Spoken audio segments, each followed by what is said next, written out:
নমস্কার বন্ধুরা, কেমন আছেন আপনারা সবাই? ঠাকুরের আশীর্বাদে আমরা সবাই ভালো আছি। আজকে জন্মদিন ব্লগটা শুরু করছি 1 অক্টোবর। আজকে আমার হাজব্যান্ডের জন্মদিন। সন্ধ্যাবেলার দিকে হাজব্যান্ডের জন্য কেনাকাটা করতে বেরিয়েছি, তো সেখান থেকে ব্লগটা শুরু করলাম। তার আগে আমি এমবাজার থেকে কিছু কেনাকাটা করা হয়ে গেছে, হাজব্যান্ডের জন্যই কেনাকাটা করেছি। তারপর গেছিলাম একটা ঘড়ি কিনতে। তো ব্লগটা ভাবলাম, প্রথমে ভাবিনি যে ব্লগ করব বা শ্যুট করব কিছু, কিন্তু তারপর ঘড়ির দোকান থেকে শ্যুটটা করা শুরু করলাম। ঘড়ি কিনে তারপর আমার বরের জন্য একটা শু কিনে তারপর রিক্সা করে রিটার্ন আসছি। এত ব্যাগ ভারী হয়ে গেছে, আর পাচ্ছি না, আমার পক্ষে সম্ভব হচ্ছে না নিয়ে আসা। লাস্টে বাধ্য হয়ে একটা রিক্সা করে ঘরে রিটার্ন আসলাম।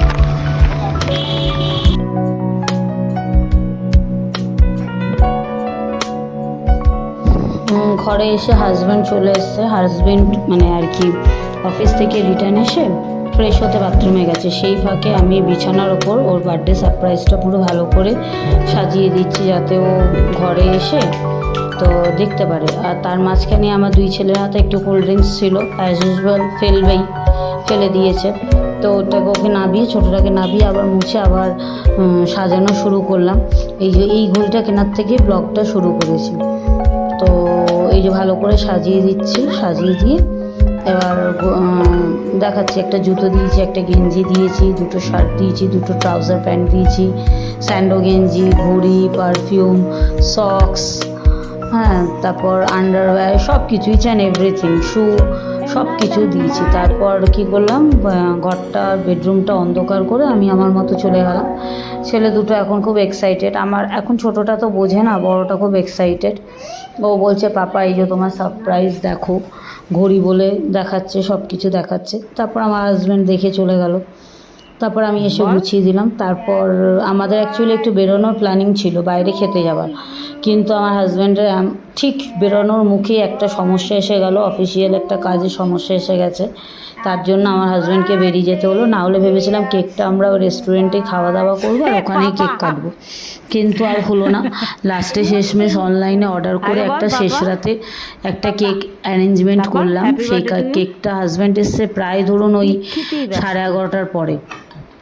ততক্ষণ আমার 2 ছেলে না খেয়ে দিয়ে জেগে আছে, পাপা আসবে, কেক কাটা হবে। তো ওই কেক কাটা হলো। তারপর তো বললামই যে কিছু প্ল্যানিং ছিল বাইরে খেতে যাওয়া, তো সেটা হলো না। তো রাত্রিবেলা কী করলাম, আলু সেদ্ধ, ডিম সেদ্ধ, ভাত খেয়ে ঘুমিয়ে পড়লাম।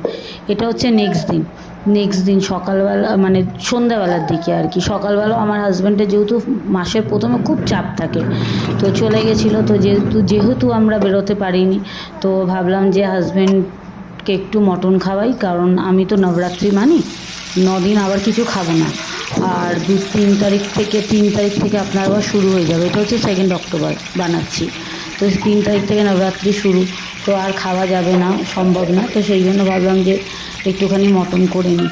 তো বাচ্চাদের নিয়ে বেরিয়েছিলাম একটু জুতো কিনতে, তো ওদের জুতো টুতো কিনে আসার পথে মটন কিনে নিয়ে এসেছিলাম, তো সেটারই রেসিপি দেখাচ্ছি। মটনটা প্রথমে সিদ্ধ করে রেখে নিয়েছিলাম, আর দুখানায় বেশি মটন আনিনি, আপনার ওই 200 গ্রাম, যেহেতু রাত্রিবেলা খাবো আর বাঁচাবোও না, মানে পরের দিন খাবার কোনো ঝামেলা নেই, যা হবে 3জন ছেলে মা মিলে আর হাজব্যান্ড মিলে খেয়ে শেষ করব। একদম অল্প পরিমাণে এনেছিলাম, 200 গ্রাম মটন এনেছিলাম, আর 2 পিস ঘরে আলু পড়েছিল, 3টে পেঁয়াজ, ওই দিয়েই বানাচ্ছি। প্রথমে মটনটা সিদ্ধ করে নিয়েছিলাম, আপনাদের দেখালাম। তারপর কড়াতে তেল গরম করে আলু ভেজেও ফ্রাই করে রেখে দিয়েছিলাম। তারপর কী করলাম, তেল গরম করে তেজপাতা, গোটা গরম মশলা ফোড়ন দিলাম, আর 2খানা পেঁয়াজ বেটে রেখে দিয়েছিলাম। 200 গ্রাম মাংসতে মাঝারি সাইজের 2টো পেঁয়াজ বেটে একটু হাফেরও বেশি ফ্রাই করে নিলাম। তারপর একটু আধটু পেঁয়াজ বাটা ছিল, তার মধ্যে একটু লঙ্কা গুঁড়ো, এটা কাশ্মীরি লঙ্কা গুঁড়ো, হ্যাঁ সেটাই দেখাচ্ছি, যেহেতু বাচ্চারা খাবে, তো আমার ঝাল একদম খাই না, আমরা কাশ্মীরি লঙ্কা গুঁড়ো ইউজ করি। কাশ্মীরি লঙ্কা গুঁড়ো দিলাম, হলুদ দিলাম পরিমাণ মতো, লঙ্কা গুঁড়ো পরিমাণ মতো দিলাম, একটু বেশি দিলাম, রং হবে শুধু, ঝাল তো হবে না। আর তার আগে দিয়েছিলাম আপনার, ওটা যে দেখালাম ওটা হচ্ছে মিট মশলা দিয়েছিলাম, আর এটা হচ্ছে আদা রসুনের পেস্ট, আর এটা দিচ্ছি, আদা রসুনের পেস্টটা দিচ্ছি। আদা রসুনের পেস্টটাও আমি ওই 5 টাকাওয়ালা প্যাকেট কিনে নিয়ে এসেছিলাম, কারণ আগেই বললাম আমি নবরাত্রি মানি, তো 9 দিন আপনার আদা রসুন পেঁয়াজ কিছুই খাবো না। তো লাস্টে আবার আদা আনবো, আদা বাটা আদা পেঁয়াজ আদা রসুন আনবো, তার জন্য কী করলাম, একটা পেঁয়াজ মানে ছোটো 5 টাকা দেখে একটা ছোটো আদা রসুনের বাটা নিয়ে এসেছিলাম। আর দিলাম একটুখানি জিরে গুঁড়ো দিয়ে একটু ভালো করে মশলার পেস্টটা করে নিলাম। এদিকেও আমার পেঁয়াজটাও ভাজা হয়ে গেছিলো। তার মধ্যে ওই রেডি করা মশলা যেটা রেডি করলাম সব দিয়ে দিলাম। দিয়ে এটা একটু হালকা হাতে কষাবো, পুরো মশলাটা কষাবো না, এটা একটু হালকা কষাবো, একটুখানি তেল ছাড়া অবধি কষাবো, খুব কষাবো না। আর একটুখানি এই যে দেখুন ঢাকনার মধ্যে পেঁয়াজ টিয়াজ আছে, ওইগুলো একটুখানি দিয়ে দিলাম।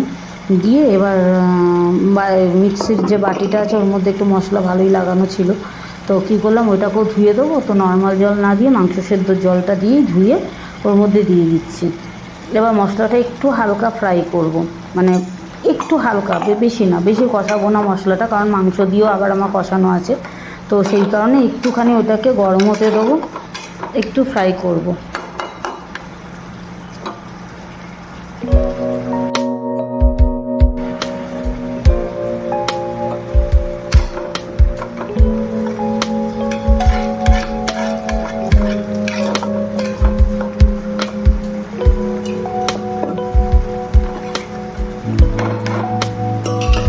দেখছেন এবার কীরকম একটু হালকা তেল ছেড়েছে, মশলা কিন্তু কষানো হয়নি, কিন্তু তেলটা একটু ছেড়েছে। এই পর্যায়ে কী করলাম, যে সিদ্ধ করে যে মাটনটা রেখেছিলাম সেই মাটনটা অ্যাড করে দিচ্ছি। এই মাটনগুলো অ্যাড করে দিচ্ছি।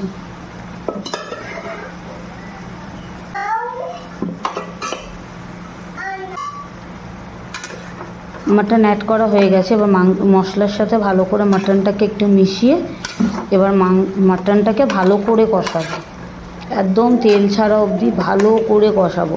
মাটনটা সিদ্ধ করেই রেখেছি, আপনার 70% অলরেডি কুকড আছে, 70 না ঠিক 60% পর্যন্ত কুকড আছে। এবার ওই কষানোর মধ্যেই আমি তখন চেক করছিলাম ও হাগিসটা পড়ে আছে কিনা। ইউটিউবে তো আমার সমস্যা হয় না, গাইডলাইনের মধ্যে পড়ে না। বলে তো হাই, বাই না, হাই বল, please subscribe my mom YouTube channel, please subscribe,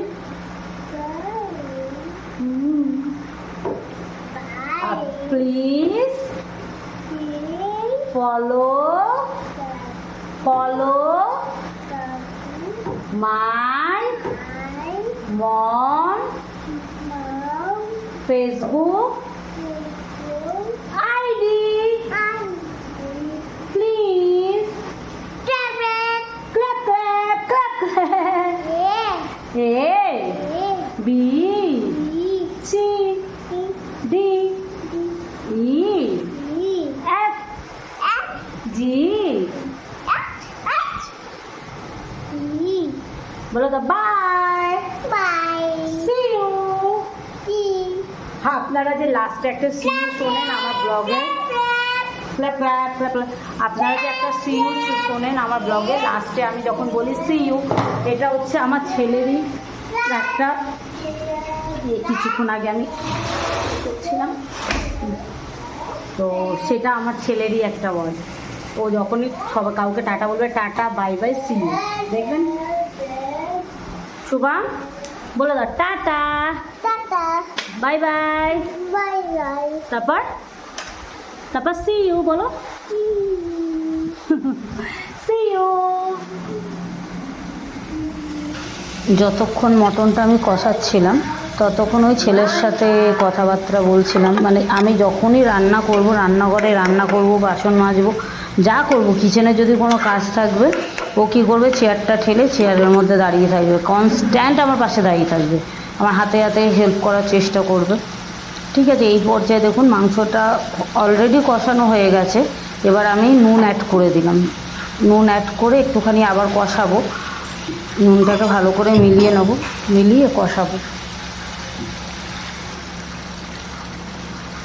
কষা নুনটা দেওয়ার পর দেখুন মানে জলটা পুরো শুকিয়ে এসেছিলো, তো তাই কি করলাম আবার একটু ওই মাংসের যে স্টকটা ছিল আর কি, সিদ্ধ করা মটনের জলটা যে ছিল মাংসের স্টকটা, সেটা অ্যাড করে আবার একটুখানি পাতলা করে নিলাম, যাতে আবার একটু কষাবো, না হলে কী হবে মশলাগুলো পুড়তে আরম্ভ হয়ে যাবে, যেহেতু মশলাটা ভালো কষানো হয়ে গেছিলো, জলটাও ছেড়ে দিয়েছিলো। ঠিক আছে, তো এই পর্যায়ে একটু জল দিয়ে এই যে দেখুন আবার কষাচ্ছি। যত জল দিয়ে দিয়ে কষাবেন মাংস তত টেস্টি আর তত ভালো হবে খেতে। কালারটা দেখছেন এত টেস্টি হয়েছিল, পুরো একেবারে হেভি টেস্টিও হয়েছিল, খুব সুন্দর হয়েছিল খেতে। তো এই যে দেখুন আবার কষাচ্ছি। আর মাংসটা না কনস্ট্যান্ট নাড়াতে থাকতে হবে, না হলে কী হয় তলায় লেগে গিয়ে পোড়া লেগে যায়, মশলাটা পুড়ে যায়। আচ্ছা, এই পর্যায়ে আমি কি করলাম, টমেটো সস অ্যাড করলাম। অ্যাকচুয়ালি না টমেটো আমি দিইনি, আমার টমেটো মানে শেষ হয়ে গেছিলো, আর টমেটো আনার মতো আমার পরিস্থিতি নেই, কারণ যেহেতু দুটো বাচ্চা, শাশুড়িকে নিয়ে একা থাকি ঘরের মধ্যে, আবার সেই বেরোতে গেলে আবার বাচ্চাগুলোকে নিয়ে বেরোতে হবে। তো কী করলাম, ঘরের মধ্যে সসের প্যাকেট রাখা ছিল দুটোই সস অ্যাড করে দিলাম। আর এটা হচ্ছে আমার হোমমেড গরম মশলা, ভাজা মশলা, গরম মশলা গুঁড়ি, সেটা একটু অ্যাড করে দিচ্ছি যাতে গন্ধটা খুব সুন্দর বেরোবে। তো এবার ওই সস আর গরম মশলা দিয়ে আবার একটু খানিকটা কষিয়ে নেব।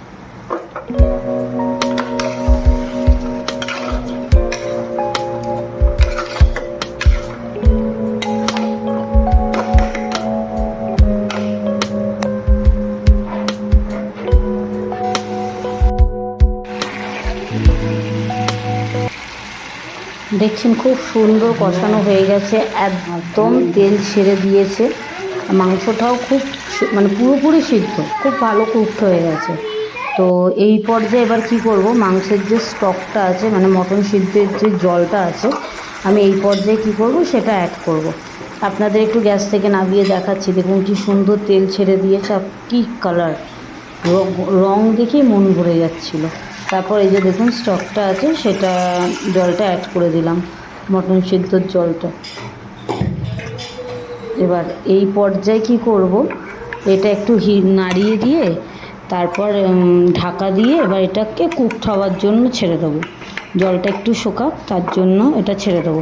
আচ্ছা, এর মধ্যে কি করব, কটা গোটা কাঁচামরিচ অ্যাড করে দেবো, একটু কাঁচা লঙ্কা অ্যাড করলে কি হয় খুব সুন্দর ঘ্রাণ আসে। আর এটা দেখতেই পাচ্ছেন আমি কেটে মাঝখান থেকে লঙ্কাগুলো কেটে দিইনি, তাতে ঝাল হওয়ারও সম্ভাবনা থাকবে না। আগেই বলেছি আমি রান্না এমনভাবেই রান্না করি যাতে ওই সেম খাবার আমার বাচ্চাগুলোও খেতে পারে।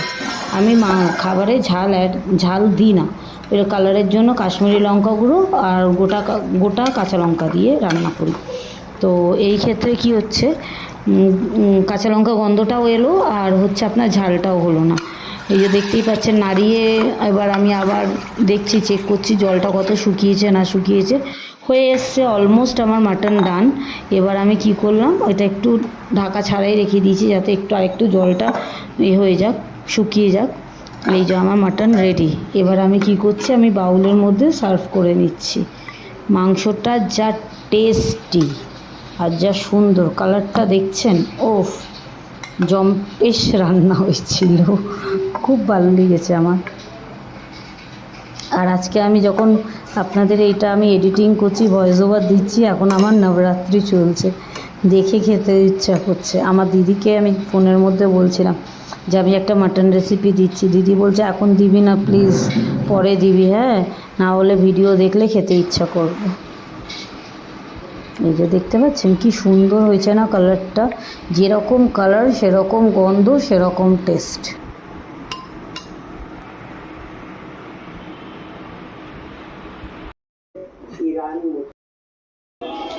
আপনাদের সাথে আগেই শেয়ার করেছিলাম যে এটা মটনটা আমার হাজব্যান্ডের জন্মদিনের উদ্দেশ্যে বানিয়েছিলাম, তো সেই জন্য মাটনটা তো হয়ে গেছে, কিন্তু বিরিয়ানি খাওয়াটা কী হবে। তো হাজব্যান্ডকে বললাম যে তুমি এক কাজ করবে, আসার পথে 2 প্যাকেট বিরিয়ানি নিয়ে আসবে। তো আমার হাজব্যান্ড না খুব বাদ বিচার করে খায়, রাত্রিবেলা বিরিয়ানি ভাত জাতীয় খাবার একটু অ্যাভয়েড করে। তো ও বললো আমি বিরিয়ানি খাবো না, আমাকে রুটি খাবো। ঠিক আছে, তাহলে তুমি রুটি আর মাটন খেয়ে নেবে, আমরা মা বেটা বিরিয়ানি খেয়ে নেবো। আর ছোটো ছেলেটা তো খাবে না, ছোটো ছেলে ওই পাশে বসে আছে, একটু খেলবে, একটু চটকাবে। তো আমরা মা বেটা বিরিয়ানি আর মাটন খেলাম, আর আমার হাজব্যান্ডকে দিয়েছি হয়েছে রুটি, মাটন আর সালাদ। তো ওইটাই দেখাচ্ছি, আপনাদের সাথে শেয়ার করছি। দেখুন এই যে হাজব্যান্ডকে রুটি আর মাটন দিচ্ছি, আর আমরা মা ছেলেরা মিলে বিরিয়ানি খেয়েছি।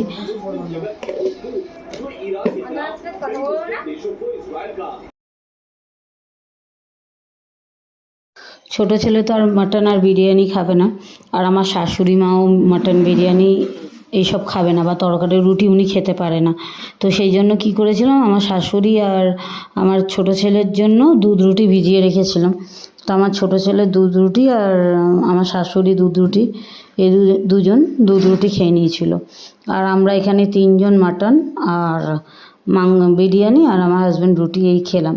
এই জন্যই বললাম আপনাদের যে আমি একদম অল্প পরিমাণে এনেছি, কারণ খাবার লোক 3 জন, আর এরপর থেকে আমার ওই 2 তারিখই লাস্ট, তারপর থেকে আর খাওয়াটাও বন্ধ, সেই জন্য একদম অল্প পরিমাণে এনেছিলাম।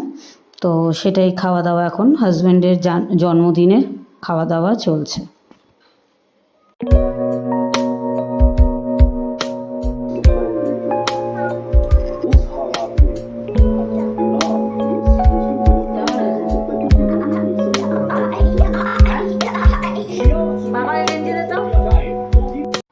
এই জায়গায় জিজ্ঞেস করছিলাম হাজব্যান্ডকে কেমন হয়েছে, হাজব্যান্ড বলছে ভালো হয়েছে, কিন্তু কি হয়েছে, মুখটা ওর কাটা হয়ে গেছে। এমনভাবে স্ট্যান্ডের মধ্যে আমি এটা লাগিয়েছি, ক্যামেরাটা সেট করেছি, ওর আর মুখ মানে মাথাটা দেখে, আমার আন্দাজে, আমি তো নাটা মানুষ, আমার আন্দাজে আমি ক্যামেরাটা সেট করেছি।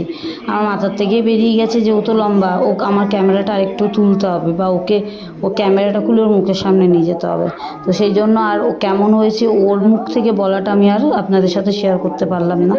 কিন্তু মাটনটা সত্যি খুব টেস্টি হয়েছিল। বারবার আমি আমার হাতের রান্নারই প্রশংসা করছি, কিন্তু সত্যি খুব টেস্ট হয়েছিল, আর খুব সুন্দর সেদ্ধ হয়েছিল মাটনটা। আপনারা এরকম ভাবে মাটন বাড়িতে রান্না করে খেয়ে দেখতে পারেন। খুব তাড়াতাড়ি ঝটপট রান্না, কোনো বেশি মশলাপাতি ইউজ না, খুব ভালো, খুব টেস্টিও হয় আর খুব তাড়াতাড়িও হয়। এরকমভাবেও আপনারা বানিয়ে দেখতে পারেন।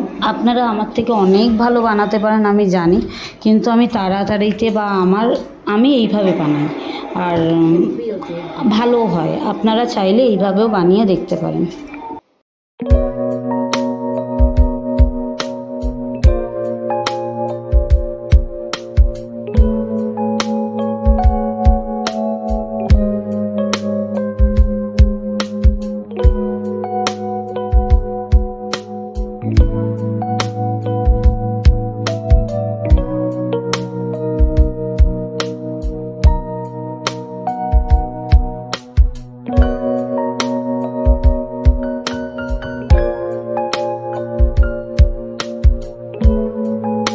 জন্মদিনের খাবারটা খুব ভালো খেলাম, মনে হলো যেন রেস্টুরেন্ট থেকেও ভালো খেলাম। খুবই ভালো হলো, একদম ছোট্টখাট্টোর মধ্যে আয়োজন করে খুব ভালো খাওয়া দাওয়া হলো। আর রেস্টুরেন্টে গেলেও হয়তো এত স্বাদ বা এত মজা করে খেতে পারতাম না, যেটা ঘরের মধ্যে ছোট্ট আয়োজন করে খেলাম। খুবই ভালো লাগলো। আশা করি আপনাদেরও এই খাওয়া দাওয়া শেষ। এবার একটু কোল্ড ড্রিঙ্কস না খেলে তো আর হয় না, আমাদের একটু কোল্ড ড্রিঙ্কসটা না খেলে মনে হয় না যে খাবার হজম হবে বা কিছু। আর লাস্টের দিকে একটু খাবার, এত রিচ খাওয়ার পর একটু কোল্ড ড্রিঙ্কস খেতে লাগে। তো এটাই খাওয়া দাওয়া করছি। আজ তাহলে আসি। আপনাদের যদি আমার এই ভিডিওটি ভালো লেগে থাকে তাহলে একটু লাইক, শেয়ার আর কমেন্ট করে দেবেন। আর হ্যাঁ, অতি অবশ্যই প্লিজ প্লিজ আমার চ্যানেলটিকে একটু সাবস্ক্রাইব করে দেবেন। আমি খুবই একটা ছোট্ট কন্টেন্ট ক্রিয়েটার, আমি নতুন ব্লগিং শুরু করেছি। আপনাদের সাপোর্টের আমার খুবই দরকার। একটু প্লিজ আমার চ্যানেলটিকে সাবস্ক্রাইব করে দেবেন। আপনাদের সাবস্ক্রাইব করলে আমি এগিয়ে যেতে সাহায্য হবে। আজ তাহলে আসি। ঈশ্বর আপনাদের সুস্থ রাখুক, ভালো রাখুক, ঈশ্বর আপনাদের মঙ্গল করুক। দেখা হবে পরের আরেকটি ভিডিওতে। ওকে, সি ইউ।